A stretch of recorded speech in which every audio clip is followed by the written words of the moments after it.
Greetings to all of you in one or the other of my Art History 202 sections. What I'm going to do beginning today is to um, record class meetings essentially. So each recording will be devoted to one day's material.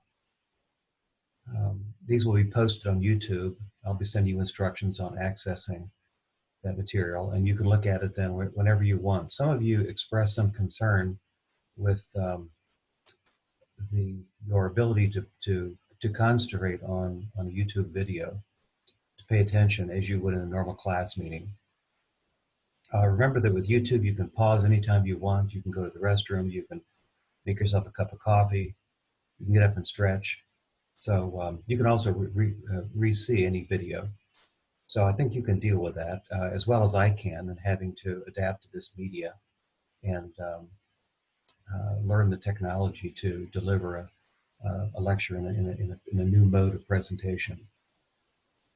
About content, I'm going to restore to the material that we will cover, and you'll see this on a revised copy of the syllabus, which will go out soon.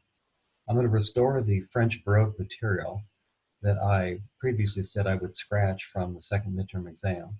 So that means that today's presentation will be devoted essentially to Rembrandt, and then there'll be follow-up presentations, one on French Baroque art and one on Versailles. And then we'll move forward as the revised syllabus indicates. Because we've lost a couple weeks of class time, we won't cover quite all of the 20th century material that was listed on the original syllabus, but I'll make every effort to get through Picasso and Matisse. You'll get instructions on the midterm exam that we were just about to take. We'll be doing that next week, and anything else will be explained. So rest assured, we'll make the best effort we can, all of us, you and me, to pick up where we left off and to get through the remainder of the course material as thoroughly and as efficiently as possible. All right, I'm going to switch to images now, and I'm going to begin talking about the remaining material in the Dutch Baroque chapter that we did not cover, primarily Rembrandt, but we're going to begin by looking at a few examples of still life painting and genre painting. The two sections of the 202, of course, we were a little bit apart, so one or the other of you might be hearing about something again. The review can't hurt. I'm going to switch to the images now.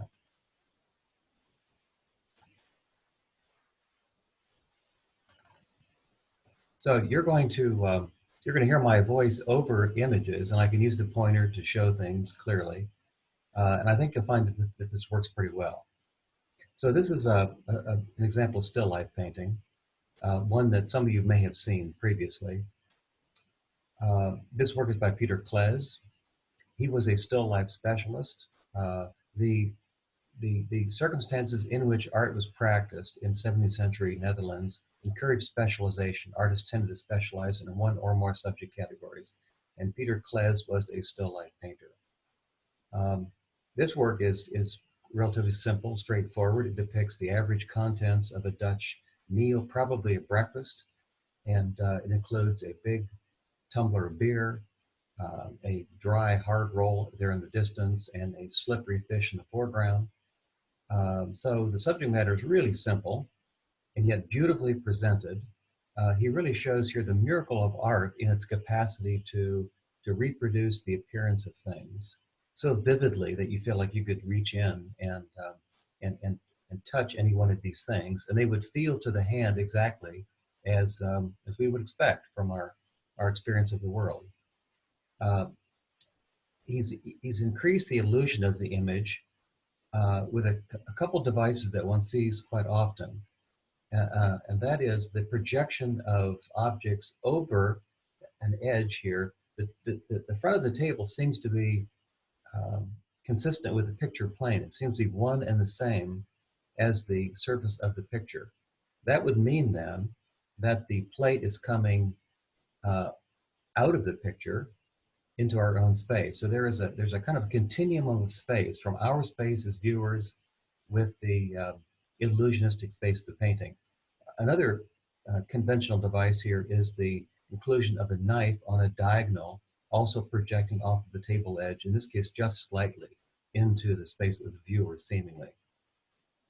The technique here is meticulous, no evidence of brushstrokes, instead a kind of uh, almost miraculous recreation of the appearance and every detail of these commonplace images. Now, in other cases, still life paintings were more profound, more provocative in their meaning. And so here's another example. This is in your textbook by Peter Kles, entitled A Vanitas Still Life, and this dates from about 1656. The term vanitas means vanity. And what we see here is an odd collection of objects. By the way, the convention was that these objects were depicted about life size, normally grouped, stacked on a flat surface.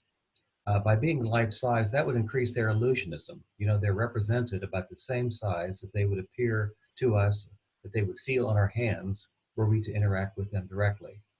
This odd collection of objects includes uh, a, um, a book of music. It includes a bone, it looks like an arm bone or leg bone, a human skull, a glass which is tipped over, a lamp which has just been extinguished, and its smoke you can see trails into the air in a kind of calligraphic line. There's also a walnut here with the shell broken, and a pen, a book, it looks like, and also a watch, a pocket watch with a key to wind it up. Now, this collection of objects is intended symbolically to refer to the brevity of human life. Um, Everything material fades away in time. We all die eventually. Um, like music, then, life is transient, it is effervescent. The page of music could refer to the how inexorably music passes by and what we hear is gone in an instant. The glass is tipped over, so its contents, in that case, would be lost, would be drained away. And the watch also reminds us of time, the relentless passage of time, which brings all things of a material nature to an end.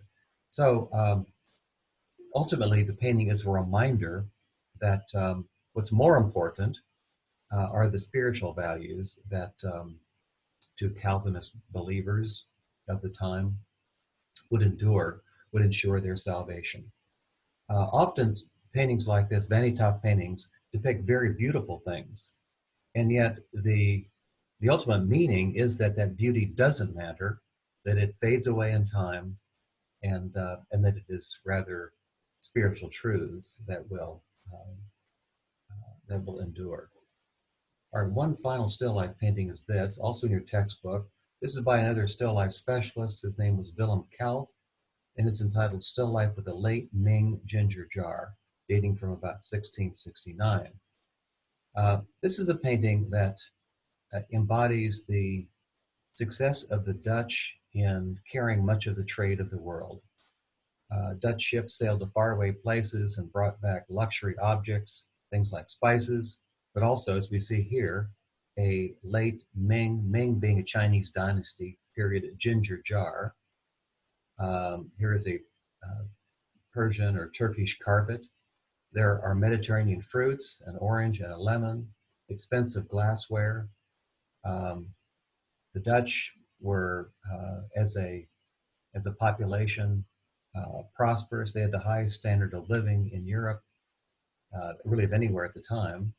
And many of them had the kind of discretionary income that allowed them to accumulate such luxury objects. So the painting reminds us of the trade and the acquisition of luxury objects that the Dutch enjoyed at the time. But there is again a watch, and here's the key hanging off into the table. And so perhaps this, here's the watch itself, is a reminder of the ultimate vanity of even these beautiful things, which might give one pleasure for a brief period of time, but fade away and ultimately don't ensure one's eternal life. A couple examples of genre painting. Now, remember the term genre means literally kind, but refers in art criticism or art historical discourse to paintings of everyday life. They're generally smallish in size. They were thought to be not particularly important, and yet they're immensely interesting to us. Uh, it's to some extent as documents of the life of the time. Now, we can't take them altogether literally as documents because artists might leave things out or move things around, and that is, engage in the selection of what to include that would lead to a well composed, beautiful painting. Um, and yet, certainly the contents of a painting like this overlaps considerably with the realities of daily life. This work by Peter de Hook, who was a specialist in genre painting, is entitled The Linen Cupboard, and it shows mother probably and daughter attending to the replacement of cleaned and pressed linen into a beautiful cupboard. Notice that it's inlaid with various kinds of wood. Meanwhile, a younger girl plays with a ball and stick in the house on this um, checkerboard uh, floor. We see the usual narrow staircase that's jammed into the corner of the room. It will give access to an upper floor. Remember, this is why the Dutch would install a pulley and a beam at the top of their house to allow furniture, heavy, large objects to be brought up to the upper floors outside of the house rather than up a narrow staircase like this, which would make such an action impossible. And we can also see small paintings, smallish paintings hung above windows and doors within a house. And this gives us some idea of the place that such paintings had within a Dutch home, and the fact that the upper middle class, the bourgeois class, did acquire such paintings. Um, Regarding meaning, the painting is it embodies the virtues of a well-appointed and well-kept, well-maintained household, something the Dutch were generally proud of. Occasionally, genre paintings have deeper meaning, and I'm I'm discussing this possibility by looking at a painting by Jan Vermeer. This is also in your textbook. It's called Woman Holding a Balance, dating from 1664. Vermeer is regarded as one of the great painters of the time period. Um, he was not a full-time artist. He also sold paintings as a gallery dealer. He ran an inn. Um, his paintings are meticulously, laboriously painted. They must have taken a long time to carry out. They're clearly well planned. Um, and it's thought that about 35 of his paintings survive at present. There clearly would have been more, but he was not nearly as prolific a painter as others. This painting is small in size, and what it depicts is a young woman. She is standing at a table, and arrayed in front of her are it looks like gold coins and also jewelry, and she is perhaps getting ready to weigh these things, her valuables. There's a mirror in front of her, and the rather dramatic light that we see here comes from a window in the very corner of the room.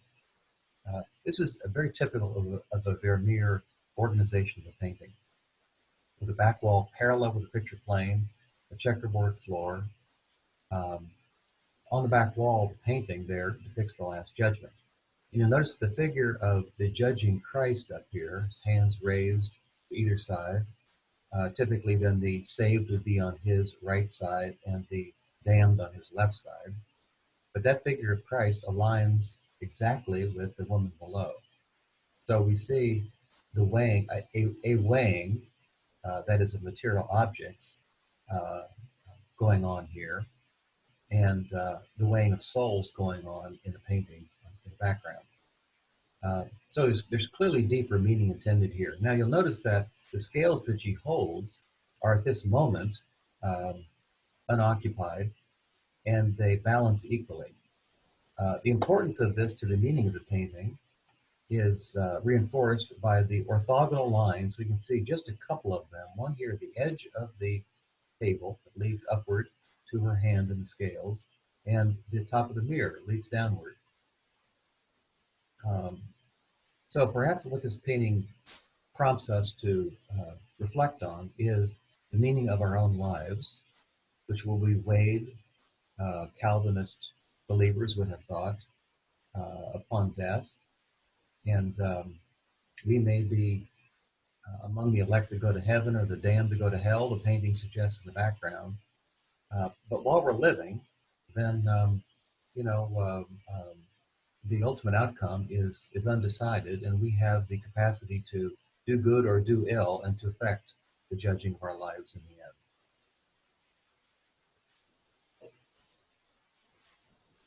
end. This is not included on your list, but I want to show you this because it's great fun. Another painting that we might call a genre painting upon first glance, and yet you'll see it's a different kind of household. This is by Jan Steen, who also ran an inn and a tavern and depicted himself. This is Jan Steen, probably right here, with his long, stringy hair, playing a musical instrument. The painting is called The Topsy-Turvy World, and it depicts a house that is in total disarray. It's great fun to look at because we see such things as the dog that's left up on the table and is eating the breakfast pie, and the child here in his high chair playing with valuables. You can see a necklace here, looks like a pearl necklace. Other valuables are kept in a shelf in the back wall, and that's being accessed by another young child. There's a monkey up here playing with the weights of a clock. The clock would be something, expensive, perhaps, intricately made. And the woman of the house is, well, here she is over here, and she's asleep. There's a child holding a clay pipe. So while she's asleep, all hell breaks loose. Um, the, uh, the woman at the center, her daughter, is offering a glass of wine to a male visitor and holding, you can see, between his legs in a way that's very suggestive. Now, there is an older woman and a man here. Man's probably got a spiritual book, and they're trying to remind the young people of the morals they should live by, and yet being totally ignored, being dismissed. Notice the pig over here who has wandered in. There's a hat and other things on the floor, and a fire is burning. Perhaps this is the fire that maybe the young woman should attend, but it seems to be burning out of control, and it threatens the security of the entire house. So it's fun to look at. It's comedic, but it's also a reminder of one's moral responsibilities and what might happen if one ignores them. All right, this leads us then to Rembrandt. A bit about his life. Rembrandt lived between 1606 and 1669, so he lived to be 63 years of age. He was the eighth child in a family of largish, maybe rather typical size, eight children, and he was the youngest of them. His father was a miller. Um, he grew up in Leiden, which is south of Amsterdam, some 30, 40 miles. And Rembrandt was the only child to attend school and acquire a humanist education. Now, he was not long in school. By his mid to late teens, he embarked on a career as a painter. Rembrandt trained initially in Leiden, but did spend a short period of time under the tutelage of Peter Lastman, a history painter in Amsterdam. After working with Lastman for about a year, I think, he returned to Leiden, and then only later, in 1631, at the age of 24, 25, Rembrandt returned to Amsterdam, the economic and cultural capital, the largest and most important city where he wanted to embark on his career. And this was, he clearly had ambitions to to aspire high in the practice of art. Rembrandt married well a woman with a large dowry, and this enabled him uh, to purchase a big house, what one might be called a double wide, in the sense that it occupied a couple normal house fronts. Remember, the houses were taxed on the basis of their frontage, because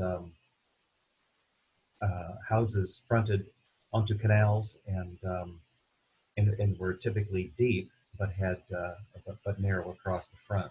His was double wide.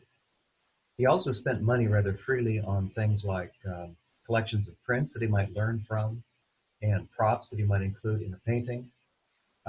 His wife died after having given birth to four children, only one of whom survived into adulthood. So this was a cause of sadness, a tragedy in Rembrandt's life. He lost Saskia was her name. Um, he sometime later had to declare bankruptcy. Um, his latter life was quite difficult, and so what all these add up to is a rather challenging life full of obstacles and crises. Um, they might have left Rembrandt a disillusioned, bitter man, but they seem to have deepened his art, as we'll see in his painting of portraits and history paintings especially. Um, Whereas other painters, as we've seen, specialized in genre scenes, still lifes, landscape, Rembrandt dabbled a little bit in some of those categories. He painted a few landscapes. I suppose it could be said he painted a few genre scenes, but Rembrandt was most interested in people, and he painted portraits initially, and established himself um, as a sought after portrait painter in Amsterdam early in his career. And he painted a number of group portraits, one of which we see on the screen here, the Head and Glass of Dr. Tulp. And he painted history paintings, particularly those stories from the Bible, as well as a large number of self-portraits. He's the first artist in history to leave us a large body of self-portraiture. All right, the work on the screen, as you should know, or you will know once you complete the supplemental reading assignment that went out when we last met a few weeks ago. This is the Anatomy Lesser of Dr. Tull, painted in 1632. Rembrandt was young, was 26 years of age. He painted it early upon his arrival in Amsterdam, and it's regarded as perhaps his first masterpiece, his first great work. As a group portrait, it depicts the Surgeons Guild.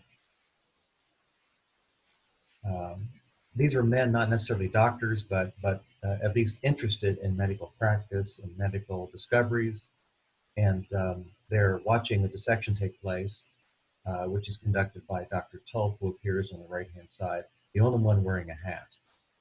Now, I'm not going to go through all the details of this. There's much to be said. You're going to pick up a lot of these things from the reading. You'll remember that the corpse is that of a criminal. We know his name, man with a record, and having been hung, he was denied the usual Christian burial and so available to be dissected, to be cut up, the kind of post-execution penalty inflicted on him.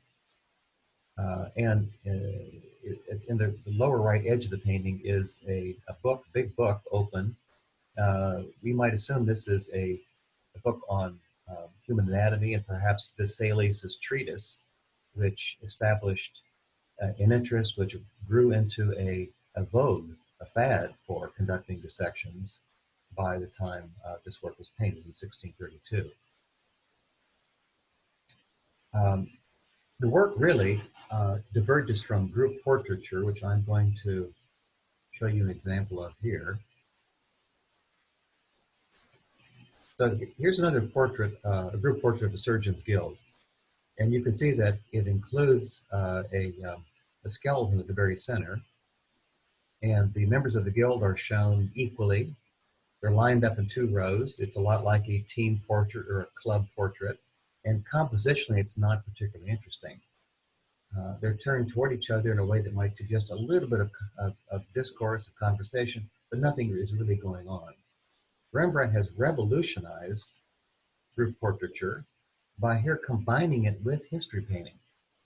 This is a painting of an action, of an event. Something's happening. And it is the annual dissection that was conducted for the Surgeons Guild, in this case by the renowned Dr. Tulp. Always in the winter time, the cold weather would slow down the time of decay of the body. It took place in this building in Amsterdam, which still stands. It's called the Way House. And if you go to one of these turrets at the corner of the building, you can find here's the building then as seen today. Notice it's the site of a restaurant with the outdoor seating. And the turret over here with the entrance includes an inscription. It says Theatrum Anatomicum, in other words, anatomical theater. And here is a portrait bust of Hippocrates, the Greek doctor. So the door led to a staircase, which led to an upper room, and that is where these wintertime anatomies took place.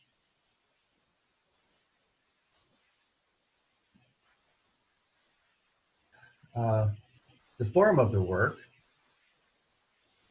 we should note right away, embodies the influence of Caravaggio. Strong light and dark contrast. Most of the room is in shadow. The figures present all wear dark clothing, but a bright light falls on the corpse, and so the dramatic light-dark contrast, I think, quite clearly shows that the influence of Caravaggio has reached Rembrandt, even Rembrandt far in the north. Now, Rembrandt never traveled outside of the Dutch Republic, so it's likely that this influence reached him through paintings or prints, and perhaps most directly from members of the Utrecht Caravaggisti, those Utrecht painters, Honthorst and Terbruggen, who had spent time in Rome and brought back the influence of Caravaggio in their own work to the Dutch Republic. You'll notice that the observers here, the members of the Surgeons Guild, they respond in a variety of ways. Some of them look at the dissected arm. Others look toward the book. Others look toward Dr. Tulp, who is speaking, it seems, at this very moment, and certainly gesturing in a meaningful way. And the one figure looks toward us. Perhaps not even toward us, but kind of out into open space, and he may be inwardly reflecting on what he's hearing. Rembrandt is aware that when something happens and a group of people experience it, they respond in a variety of ways, depending on what their personal inclinations and where their attention might be directed at the moment. As you know from your reading, that the painting does not reproduce the way an anatomy would actually have taken place.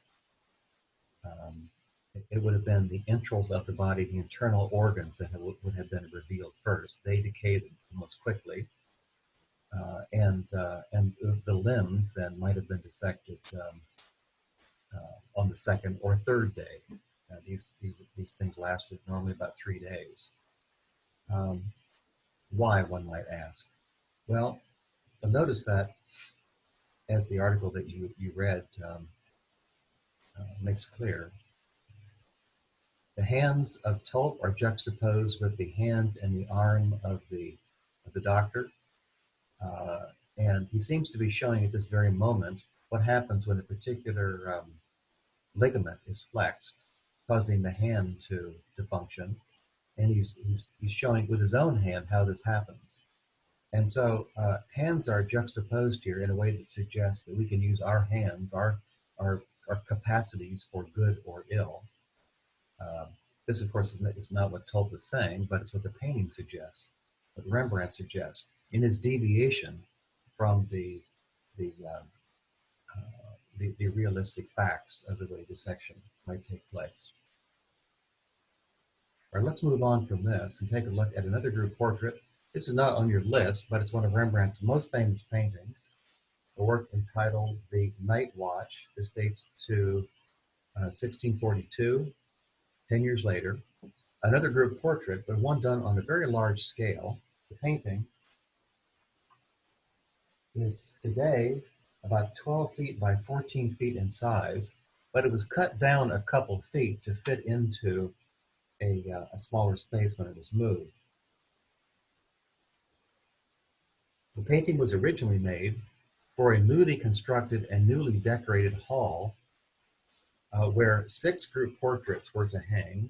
They were commissioned from different painters, and so it was a situation that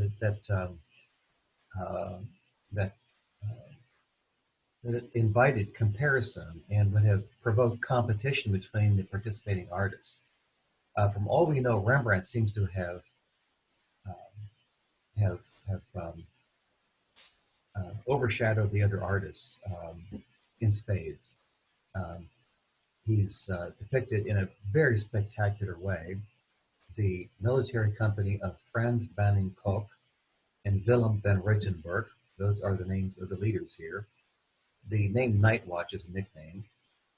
And around, they're giving directions, particularly the captain, with his hand outstretched, a hand which then casts a shadow in an intriguing way over the body of his lieutenant next to him.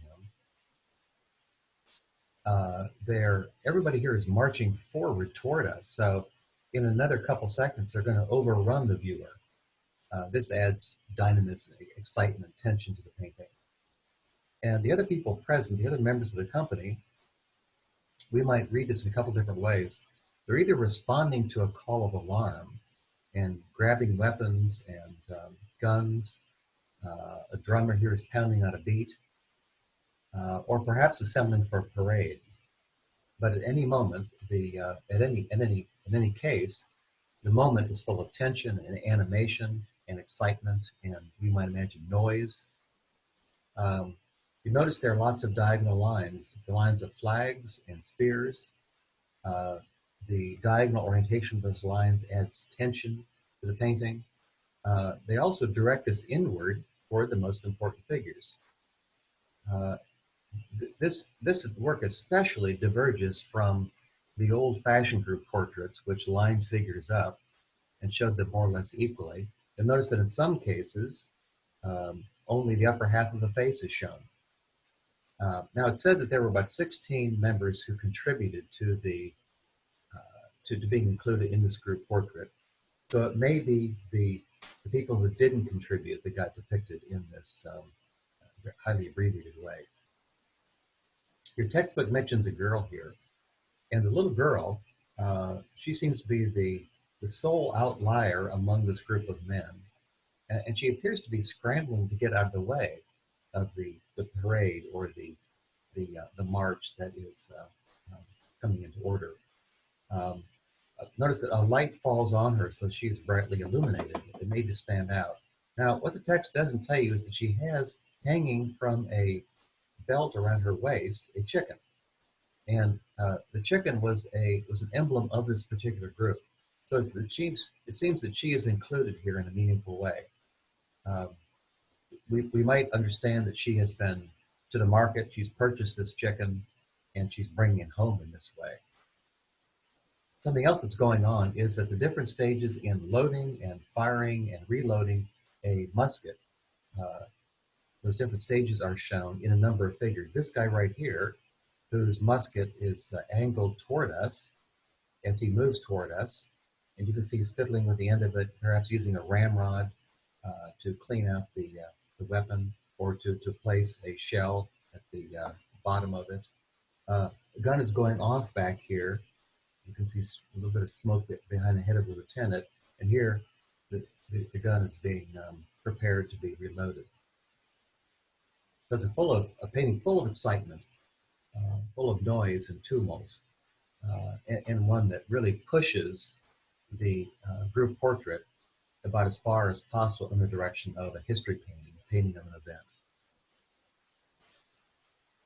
All right, let's look at a few examples of Rembrandt's paintings of religious narratives. This is an early example, and it especially shows the influence of Caravaggio in its strong contrast of light and dark. Most of the painting is dark, and what we see here is a burst of light coming in from an open tent. The painting is The Blinding of Samson, a story from the Old Testament. Samson, his hair has just been cut off his head by Delilah, and you can see Delilah escapes from the open door of the tent with a mass of hair in one hand and the scissors that she has used to remove it from his head in the other hand. Samson's legendary strength was the result of his great mane of hair, and with the hair gone, his persecutors are able then to fall upon him in great number, to persecute him, and ultimately to uh, to to to run a knife into his eye socket and to render him blind. And so that's what's happening here. The painting might remind us then of Rubens, and in fact, Rembrandt was probably responding to the challenge presented by Rubens in depicting an event in a dramatic way, um, full of action. Um, and I say this because it's something that he would move away from in his later career. Um, the action here is at its peak. And you notice that Samson, pulled to the ground, held there by one of his persecutors, is responding uh, by struggling against his captivity with every ounce of his body. We can see it even in the toes of his feet, and yet he's helpless. Um, we've got a silhouetted figure here, largely silhouetted in the foreground, who angles a spear at Samson should he escape, and one of his cohorts plunging a knife into his eye. So it's a violent painting. And I think the light and dark contrast here might be understood in a symbolic way.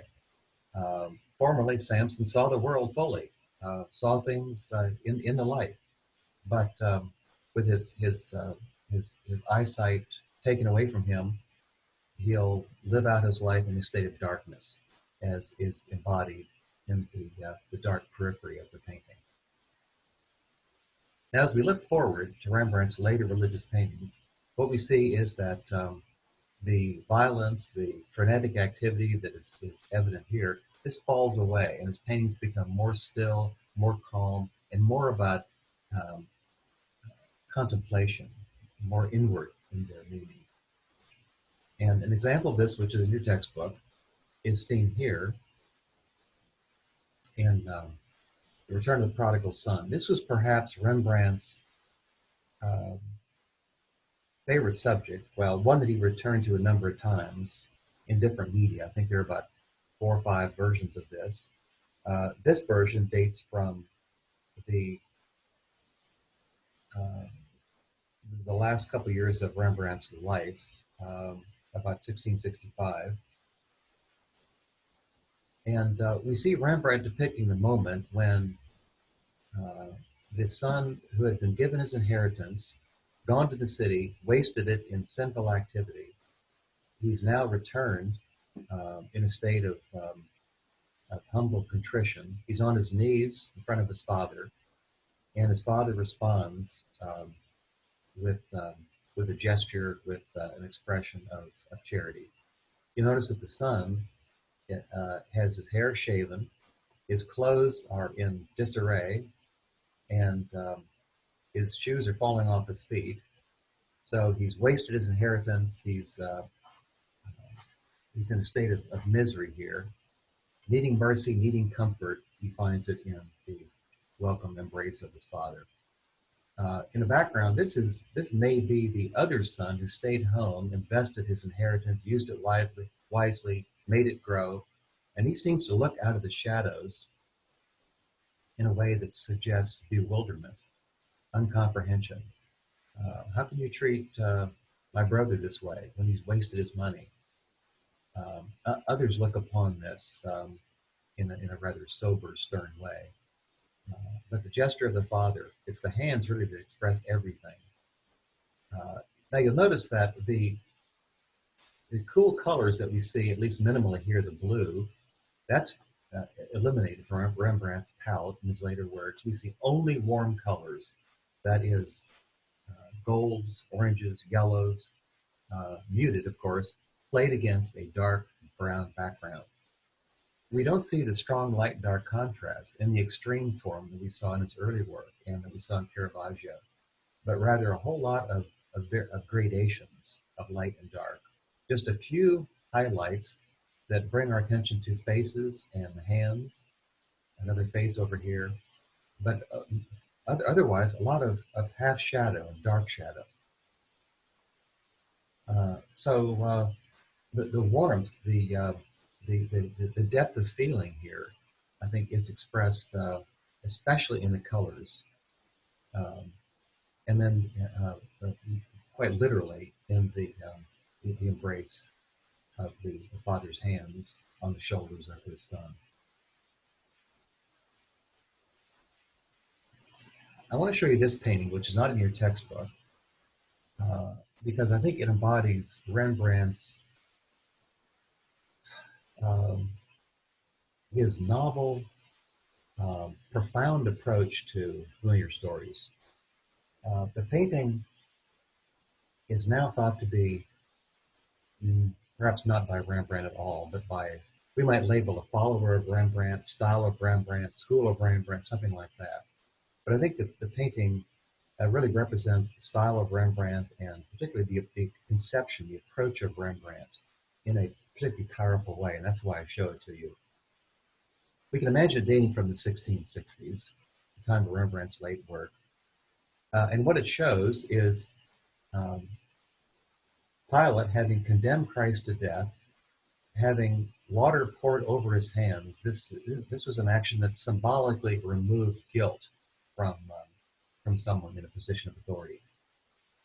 Now, Pilate is generally thought of as a kind of simplistically as a villain in the story of Christ's crucifixion.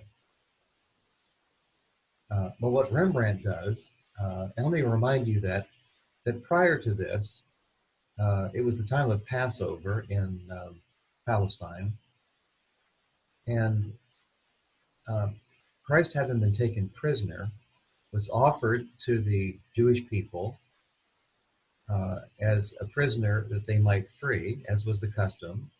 Also offered was Barabbas, who was convicted of murder.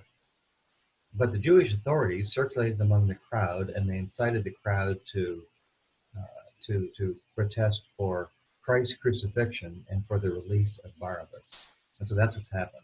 Pilate, realizing that he would have a riot on his hands if he didn't agree with the crowd, if he didn't honor the crowd's request, agreed to it. We see the crowd, along with a few soldiers, referenced here in the upper left corner of the painting. The crisscross spears and staffs suggest tumult, a lot of heads jammed together. But most of the attention of the painting is focused on the person of Pilate, his particular situation. He's surrounded here by a boy, who in this case, of course, he's a court functionary in bringing out the pitcher and the basin for the symbolic cleansing of his hands, removing him of guilt in the matter. And then there's an old man behind who might be a counselor. But it seems to me that they also symbolize here naivete, youth, and in the case of the counselor, wisdom. Notice that Pilate seems to be paying attention to nothing around him. His eyes aren't focused on anything. Rembrandt has a shadow cast over his eyes, and this is a device that he would use frequently to convey a sense of inwardness, a sense of mystery about the eyes of the figure. At this moment, Pilate might wish that he could return to the innocence, the naivete of youth, not have to make difficult decisions like this. He might wish that he had the greater wisdom that we attribute with old age. And yet, as the middle-aged man in a position of power, he has to make a decision and live with the consequences. So he seems to be reflecting on what he's done and whether he's made the right decision or not. So it seems to me that in this way, Rembrandt uh, makes of Pilate a flesh and blood, more fully round character who is in a difficult position, has to make a choice, and then live with the results. He humanizes Pilate. He enables us to relate to him. We've all been in difficult positions. We have to decide. You had to decide where to go to college. You may decide whether to keep or to drop a boyfriend, a girlfriend, or make a career choice. These are tough moments, and then you have to live with the consequences, at least for a period of time. Um, Rather than judging Pilate, we are inclined, in looking at this, if we look at it carefully enough, to sympathize with his predicament and to empathize with the difficult position he's in. This, it seems to me, is the genius of Rembrandt, or somebody following Rembrandt's example, if that's the case here. In reading these biblical stories for himself and not following the dictates of the church, as Catholic artists would have to do, in depicting such stories according to the doctrines, the teachings of the church, but rather interpreting the story in his own, as he understood it, um, and thus adding a level of complexity to it that is perhaps not there in the original account. This is another painting that I want to add to those that I show you um, of Rembrandt's work. This is not in your textbook, it's not on your list, but when I think about, in the whole history of art, about paintings having to deal um, with a close relationship, a loving relationship between two people, this painting comes to the top immediately. It's called The Jewish Bride. It's thought that Rembrandt's sole surviving child, his son Titus, might have modeled for the male figure, and Titus's wife. Tragically, Titus also preceded Rembrandt in death, dying a few years before Rembrandt's own death in 1669. Um, it may represent an Old Testament couple, Rebecca and Isaac. Um, we're not certain, but it's known as the Jewish Bride. Clearly, it's a painting about the intimate, emotional, and physical relationship between a male and female couple. Um, it adheres to Rembrandt's late style in being made up entirely of warm colors that suggest things like heat, fire, passion, love. The man is clothed in a deep, rich yellow garment, and the woman in a kind of orangish garment. The background is largely kind of empty, although there's a reference here to a tree. There's also the reference to a column. So they seem to be out of doors. These objects they give a little definition to the background. They give us, um, they suggest place in the simplest kind of way.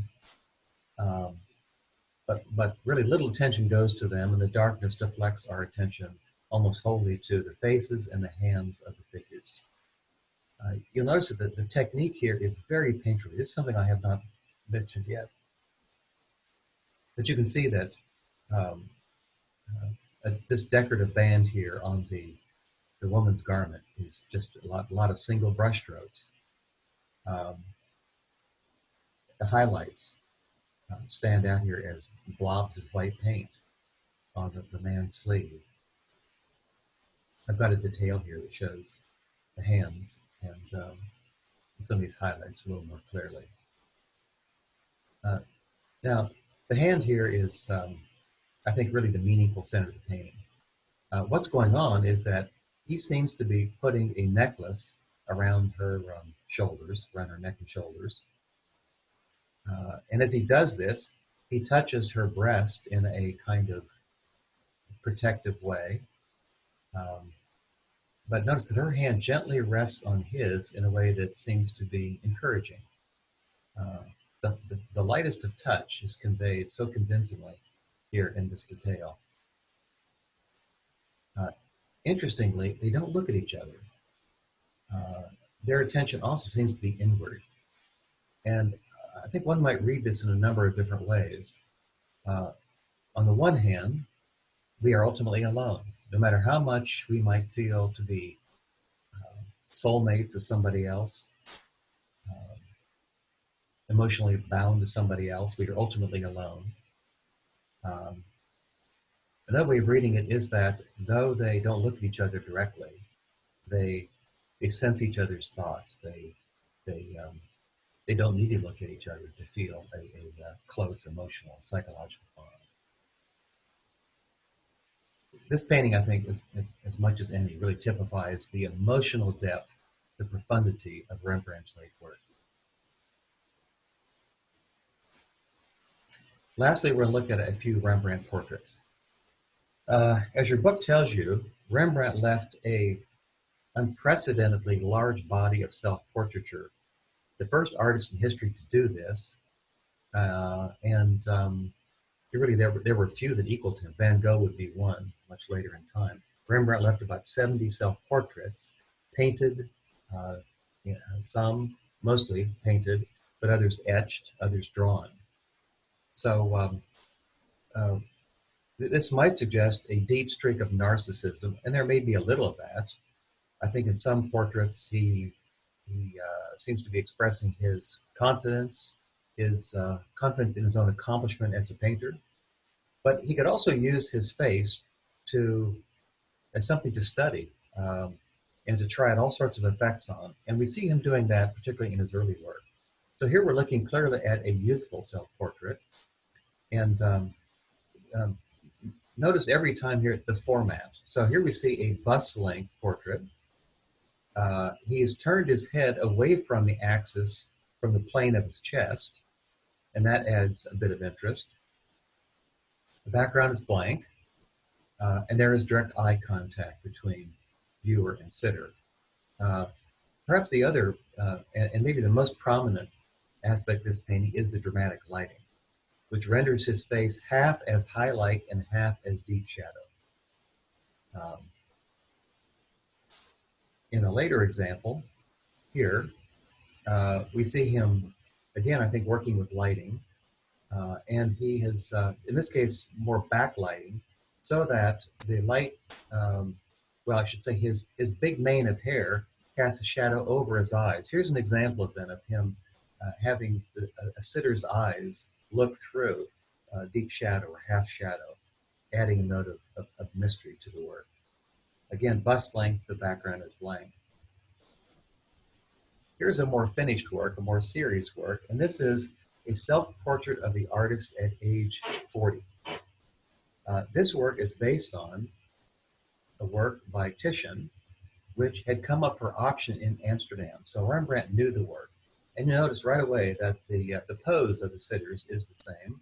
In both cases, the sitter, this is thought to be the poet Ariosto as depicted by Titian.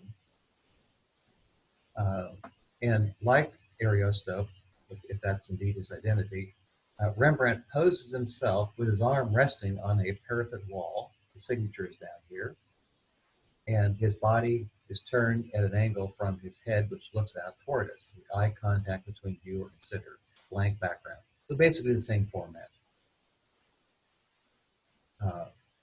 In using Titian's work as a model, Rembrandt seems to be showing that he can both adopt and adapt Titian's format to his own purposes. He can equal it in the quality of the painting that he has made, and maybe even surpass it in his own work. Whereas Titian uses bright colors, Rembrandt uses a fairly monochromatic scheme with very subtle gradations of light and dark, with the lightest areas, of course, being the hand and the face, to draw our attention to those most expressive parts of the body.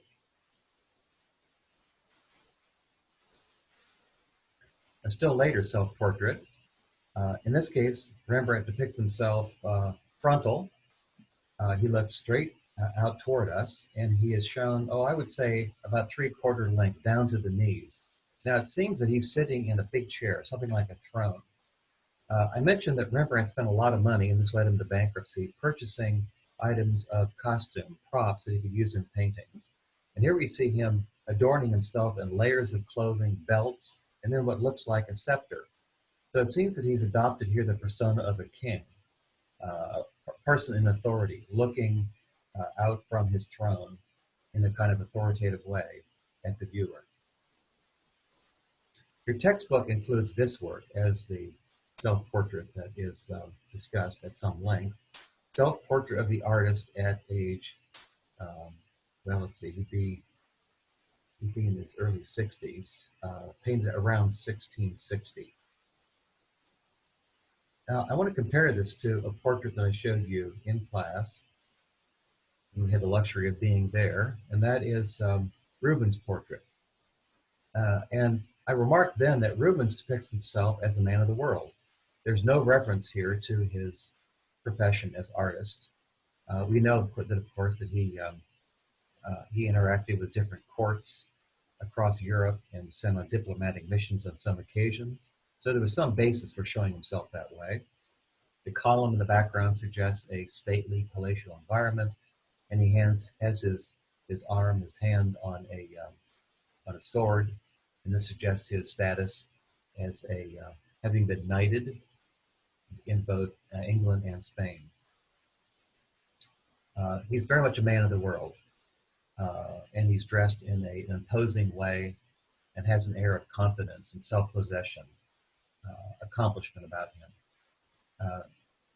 Rembrandt instead depicts himself as an artist. And you'll notice that he's dressed in a very humble, even slovenly way, wearing this cap and layers of clothing to keep warm in a perhaps frigid studio. Nothing fancy about his clothing, and it's very sketchily painted. He's holding the tools of his craft, and that includes a palette, which is broadly, simply brushed. He's got a handful of brushes, and then this thing is called a maul stick. And you'll notice it has a cushion at the end. It might have been made of cork on the end of a long pole. And this could be leaned against a dry part of the painting. And then the artist might rest his wrist against it in order to paint an area that required fine detail, for example, the details of the face. Rembrandt looks at us directly, I would say straightforwardly, humbly. You can see just the edge of a painting that he was working on at this moment. Now, your textbook tells you that this X-ray analysis shows that the painting began as an image of him in the act of painting.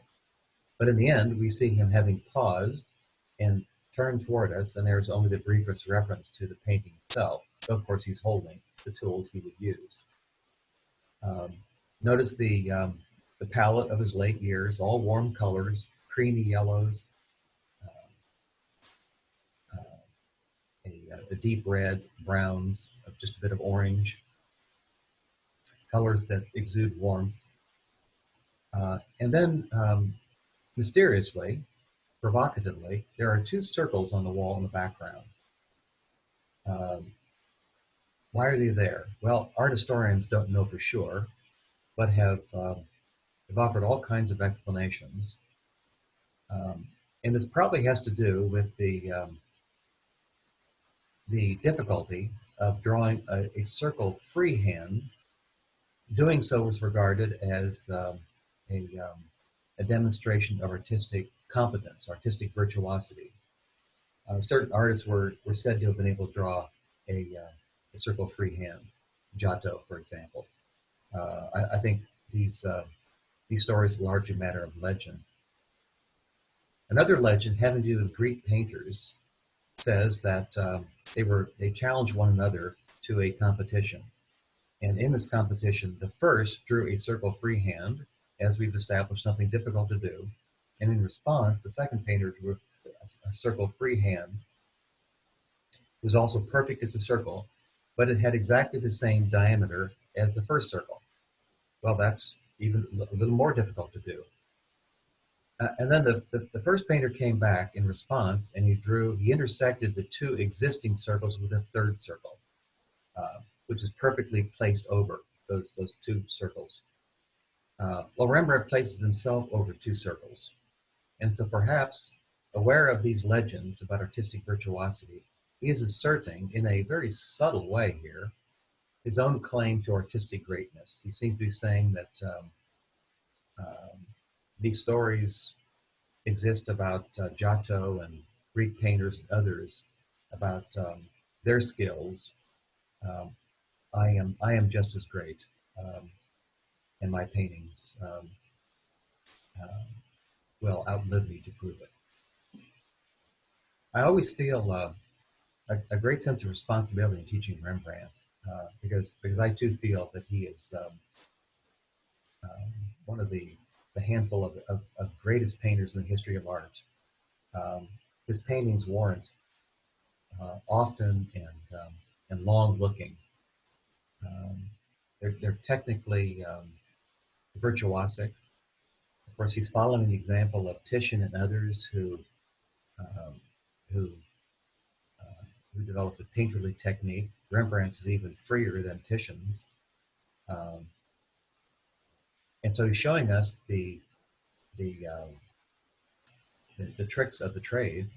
He's showing us the way a painting is made, and yet at the same time they convey a convincing illusion, not just of things on the surface level, but things at a level of depth, but things at a level of philosophical profundity.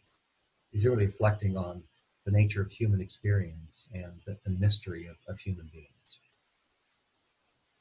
With that, we'll stop and go on to talk about French Baroque art on the next video that I post for you.